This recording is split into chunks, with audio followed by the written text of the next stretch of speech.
In just hours, Tampa leaders will decide if they're moving forward with a multi-million-dollar plan to prevent flooding like this. And that's what South Howard Avenue can look like at times during the rainy season. For years, we've heard from people who live in that area.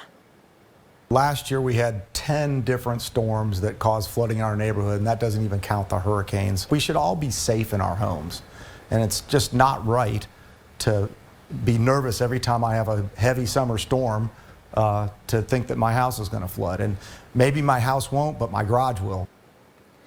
But some of the city's efforts to protect homes and streets have been controversial because of their impact on local businesses. This is the work that was underway in Seminole Heights just a few years ago. And as our Chad Mills found out, people in the popular Soho area of the city are now planning on making sure their voices are heard. More than a year after Milton, Tina Adams and others in her neighborhood, Parkland Estates, are still dealing with the aftermath. I could never have imagined how hard it was to lose your home. But it's not just hurricanes that threaten this part of Tampa.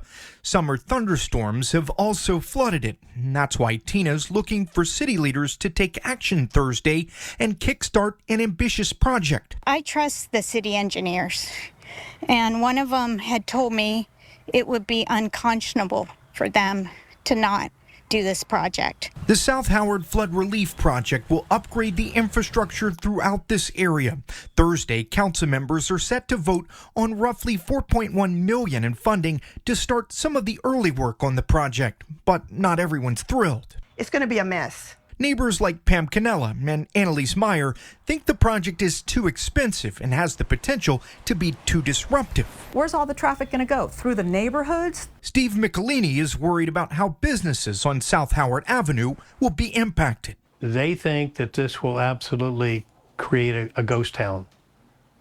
South Howard cannot sustain a 4-year project. They favor a more scaled-back approach, more isolated improvements, and a continued focus on maintenance to keep drains and ditches clear. The flooding is here, but they've been cleaning the stormwater drains. They finally, because of advocates of myself and others, we've gotten them to start cleaning the stormwater drains.